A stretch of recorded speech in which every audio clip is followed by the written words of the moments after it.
Now this tank has been unfortunately a little bit disappointing, and they have experienced some fish loss, and the water or the aquarium just keeps going green. Now the reason why this is going green is because this aquarium has absolutely no surface agitation. The top of the water is completely flat. Now the only thing running this aquarium is a hang-on, and the hang-on is hardly working, and also there's no strainer in the hang-on. So it's only a matter of time before either a fish gets clogged in there or some dirt gets, or some leaves get clogged in there and stops the filter, just like something out of Finding Nemo. Now I cleaned this impeller, which is in there, and it was putrid. So you definitely have to have a strainer to stop things going into it. Now, the main issue with this aquarium is got to do with gas exchange. So what happens with water is when water is flat, it creates high surface tension. Now, high surface tension means that gas will not exchange. What you've actually got to do is break the surface. If you have low surface tension because the surface is being broken, then the gas can exchange. Now, what's going on in this aquarium is there would be large fluctuations from day to night because there is a lot of greenery in this aquarium, so there is a lot of photosynthesis occurring. Now, with this photosynthesis, the plants would be producing oxygen during the daytime, which is good for the fish, but at night time they produce CO2, which is not good for the fish. This is going to allow pH swings, and it's going to allow fluctuant oxygen and CO2 levels from morning to night. So a fish like a fighting fish would be less affected by this, and in general smaller fish will tend to be less affected, but that's not an absolute rule. So the best thing that you could do for this particular aquarium is to add an extra filter, something like maybe an Aqua L turbo filter. And then if you, for example, put it on the end here and shot it that way, and it's got a spout that aims up, and what you're wanting to do is break the surface. You also want to make sure that your lids are not tight, which these are not, because you need to make sure the oxygen can get into the top of the aquarium, which in this case it definitely can. That way, when there's good gas exchange, that's going to allow more stable oxygen levels. It's going to allow more stable CO2 levels. And most of all, it's going to allow higher redox potential. Now, what redox potential is you've got fish in here and the fish produce waste.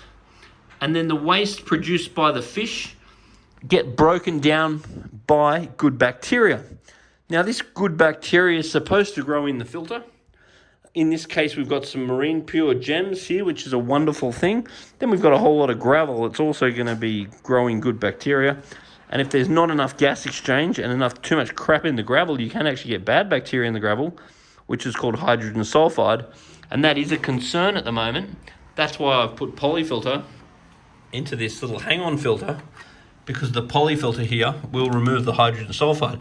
This is going to start off white, and over a period of months, it will eventually turn black.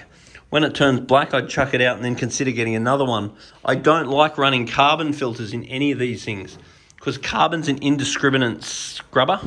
It'll remove everything good and everything bad. I'd much rather use polyfilter because that will not release what it's collected.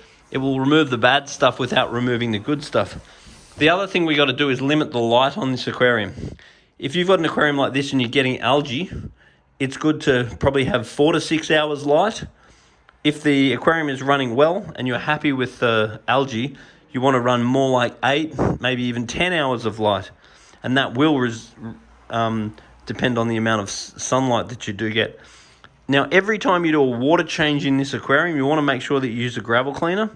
And it's good to have a portion of the gravel, where possible, available to gravel clean. So under your ornaments, under your rocks, and you just use the gravel cleaner. And the gravel cleaner is a thick pipe connected to a thin pipe. But you don't want to gravel clean the back where all the plants are, because you're going to damage the plant roots. But having an area that there's a lot of crap in this gravel, and it was much worse, because I have given it a bit of a mini clean. So using the gravel cleaner when you do a water change is a much more economical way of doing the water change, because you're going to pull all the crap out of the gravel as well as pulling the water out. So on this aquarium, I'd probably want to change about that much a month. With that, I'd be pretty happy. Then I would be wanting to get regular water tests done. So if you just bring a sample of your water down to Majestic Aquariums, we can do the tests for you. Now, when it is a redox potential problem, you can test the water and it's perfect. So the issues are something you've got to see and not necessarily something you've got to test. So once again, when you bring a sample of water to the shop, you want to be bringing a sample of the water and you want to bring a video of the tank running, because this is something that we could pick up by looking at the tank. So basically, fish keeping is two things. It is 50% water quality, which we can test and bring a sample of water so we can look at it, and it's 50% nutrition. So I did notice that there was some New Life Spectrum. So the two best foods that I would feed is probiotics from New Life Spectrum, and then on this tank I would feed Denichi Tropica, which in my opinion is by far the highest quality food as far as fish immune system is concerned. Now, as far as the plants are concerned, they've got three basic minimum requirements. One is light. If your tank is green, I would limit the light, about 4 hours a day.